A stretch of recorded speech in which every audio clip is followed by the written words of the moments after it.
So the most powerful villain makes an appearance in this film. And what was your main priority to portray him as one of the greatest villains? Well, I wanted a villain born of ancient times, back before man knew about humans and mutants. So what you would have would be a character who thought because of his power that he was a god, and he was used to be worshipped like a god.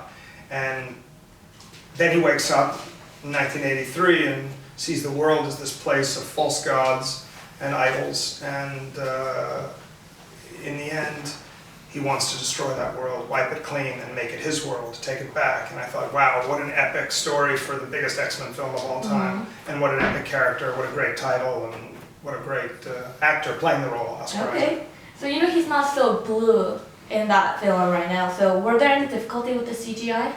No, there's not CGI at all, it's makeup. Oh, it's not? No, I mean, the eyes and the voice. We did a very unique thing with this voice where we recorded it at multiple levels so I could manipulate it in different ways. But with the look, it's a kind of makeup that in certain light looks greenish, in other light looks blue. In other light, it's just the nature of the reflectivity of the makeup. It was what it was. And I didn't want it to be CGI because I wanted Oscar's performance to come out of the character.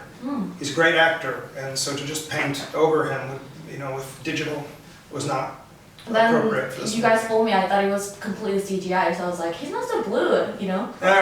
We know it was just the nature of what kind of light is on him. You'll notice at the end when he and Professor Xavier, he's very blue, and I wanted to sort of build to those moments. I really wanted to honor the comic books, but I also wanted to keep it organic and real. Okay.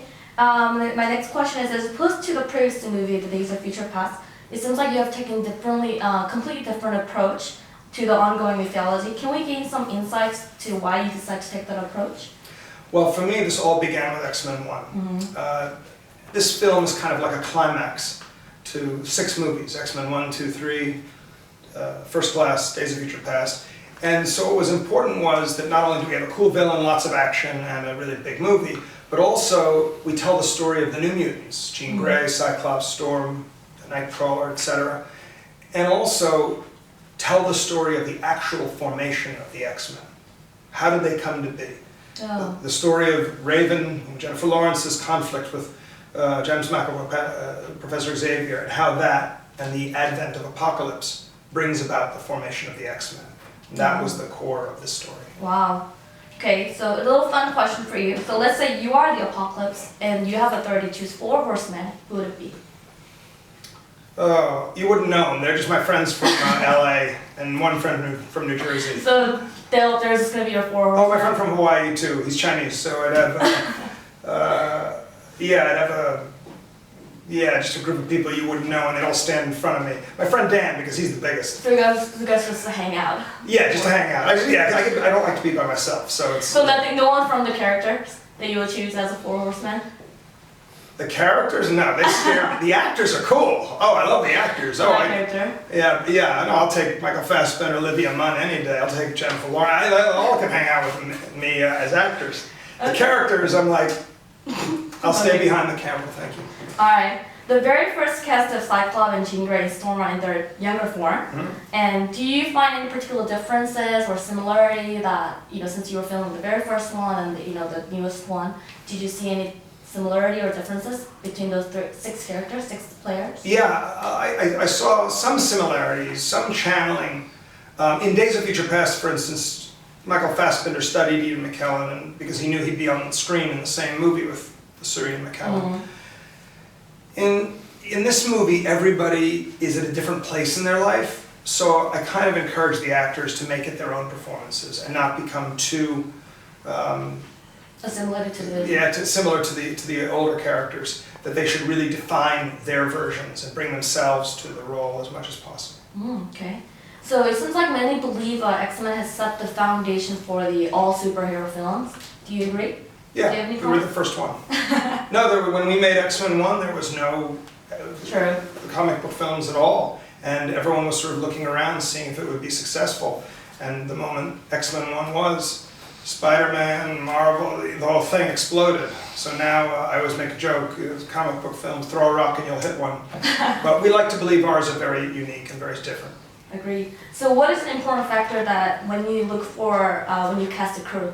What are the important factors? You mean the actors? Mm-hmm.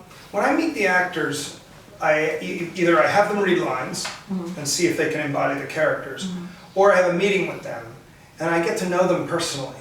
It's very important. And I ask them personal questions, and I see if I can find elements of their own life and their own interests that I can marry with my vision for the characters to bring the character to life and make it three-dimensional and not just hero, villain, black, white, that kind of thing. Sure, so you really get to know the characters first and then see The if actors you can first, play and- the, yeah.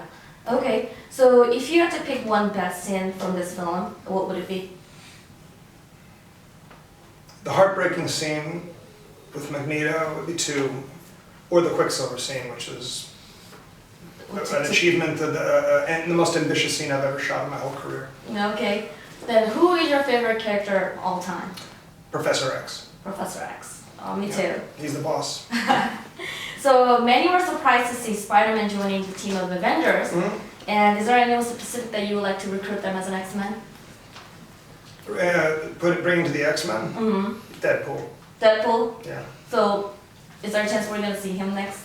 I don't know about the next one, but someday. Okay, so it seems like you're the mastermind of time traveling since you're going back to 70s, 80s, and the future, and now you're back.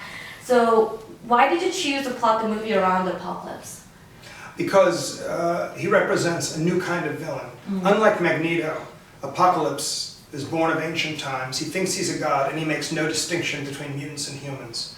He believes the whole world is one giant civilization, worshipping false idols, thinking they're so powerful because of their nuclear weapons, and he says, no, I'm going to wipe this away, create a new order and a new society dedicated not to mutants, not to humans, but to me.